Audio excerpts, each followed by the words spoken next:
Here's the thing about Michael Scofield that the show never quite lets you appreciate in the moment. You're never watching him react. You think you are. The show wants you to think you are. But almost every time Prison Break presents you with Michael in crisis, panicking, cornered, improvising, you're actually watching the second or third layer of a plan that was already in motion before the crisis began. Today we're going through every time Michael had a backup plan you didn't notice, and we're starting in season 1 because the blueprint for everything Michael ever did was literally on his body. The Haywire Backup, season 1. Midway through season 1, Michael's tattoo gets burned on a hot pipe. A section of the blueprint on his back is destroyed. The show plays this as catastrophe.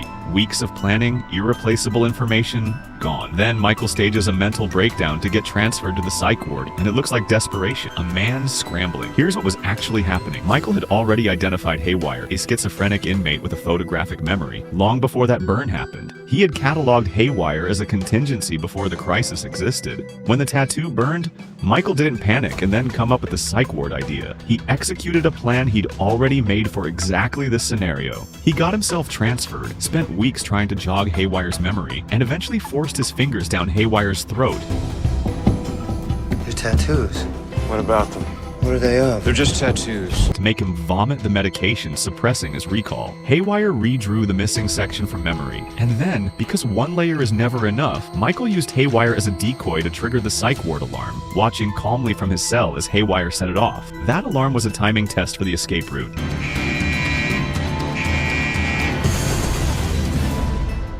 Haywire served two purposes and never knew he was serving either of them. The burn looked like the disaster that almost ended everything. It was actually the activation trigger for a backup Michael had built before he needed it. The Museum Metal Detector Trap. Season 3 finale. Season 3 ends with an exchange. LJ and Sophia for Whistler. Michael proposes the Museum of Antiquities as the location, Gretchen agrees, and the handoff happens. If you were watching casually, the museum looked like a convenient neutral ground. It wasn't neutral, it was a weapon. When Gretchen arrived, she hit a metal detector at the entrance. Her armed escorts couldn't follow her inside. She had to station them at the exits instead, which meant that at the exact moment of the exchange, she was disarmed and exposed inside a public building full of witnesses. Michael had picked that venue specifically because its security architecture would strip her of her greatest advantage the moment she walked through the door. But there were two more layers underneath that. First, Michael had already burned a fake exchange location. He set up the Plaza de Francia as a preliminary meeting point, not to complete the exchange, but purely to confirm LJ and Sophia were alive. When Gretchen showed up expecting the real deal, Michael told her coldly that the plaza was a test and gave her new instructions. He used one location as a verification mechanism and discarded it. He let her feel like she was negotiating while he was routing her exactly where he needed her. Second, the museum had a built-in exit. Michael broke a window, triggered the security alarm, and they walked out in the chaos. The alarm wasn't improvised. This one.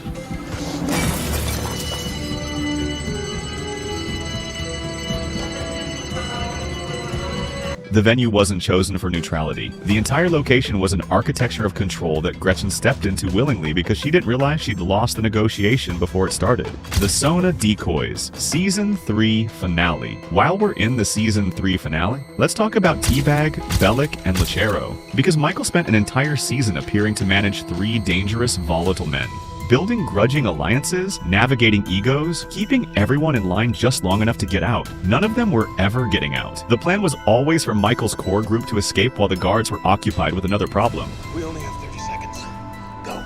That problem was Teabag, Bellic, and Lechero. Michael told them they had 30 seconds. They went first. The lights came on, the guards swarmed them, and while every guard in Sona was dealing with 3 captured inmates, Michael's actual team crawled through an exit that Sucre had chemically treated in advance, cut through a fence, and disappeared into the jungle. Every alliance Michael built in Sona, every compromise, every conversation with Lechero about trust, and every negotiation with Teabag about inclusion, all of it was asset management. He kept them cooperative enough to be useful at the end, pointed them at the exit first, and walked out while they absorbed the consequences.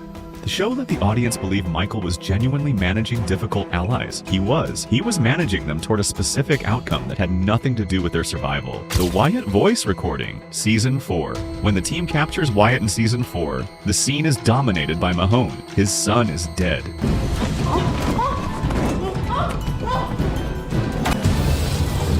Wyatt killed him. The emotional weight of those scenes is so heavy that the audience is entirely inside Mahone's grief, which is exactly the condition under which Michael's calculation goes completely unnoticed. Keeping Wyatt alive wasn't just about justice, it was about operational value. Self extracted a recording of Wyatt's voice and edited it into a message to General Krantz confirming that Lincoln and Michael were dead. A live assassin's voice deployed correctly could make the general stand down, buying the team time to complete the Scylla operation without the company closing in. Michael had already calculated this before Wyatt was captured. The decision to take him alive rather than let Mahonen kill him immediately was never purely emotional. It was a resource decision. Michael let Mahonen's grief drive the capture.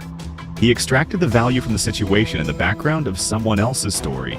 Wyatt's voice bought them exactly the window they needed, and Mahone still got what he was owed at the end of it. I've done things.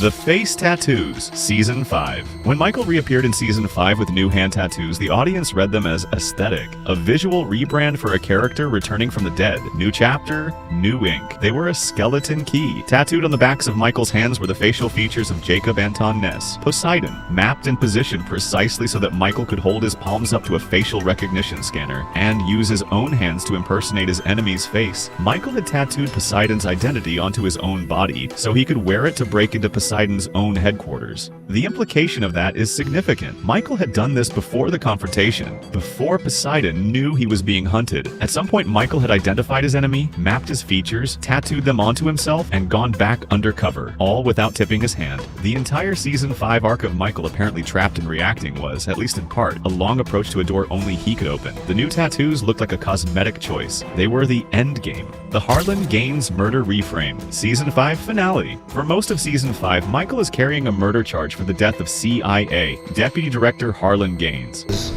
We never left. You're not holding the cards. I am. Are you?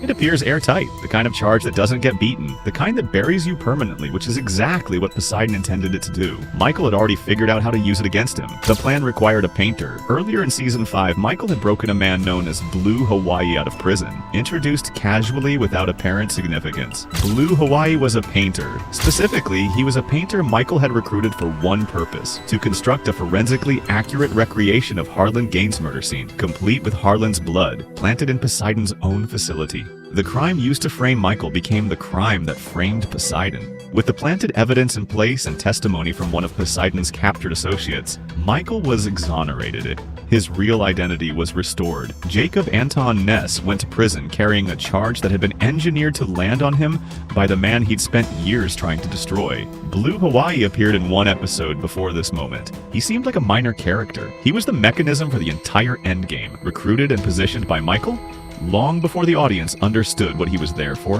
The Factory Contingency, Season 2, Episode 10. Michael and Sarah are being chased by Mahone.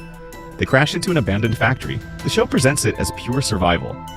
Two people running out of road, ending up somewhere by accident, trying not to die. Michael had pre-scouted that factory. He had identified it as a contingency location specifically because it was enclosed, had industrial gas infrastructure, and gave him control of exits and atmosphere. When Mahone closed in, Michael distracted him to get Sarah out, then opened a propane valve and trapped Mahone inside. That's not improvisation. That's a prepared location being activated on schedule. And underneath that, the New Mexico rendezvous itself had already been partially compromised. Sarah had bought an airline ticket to Albuquerque using a borrowed identity, which gave Mahone and Kellerman enough to determine the destination. The primary meeting point was blown before they arrived.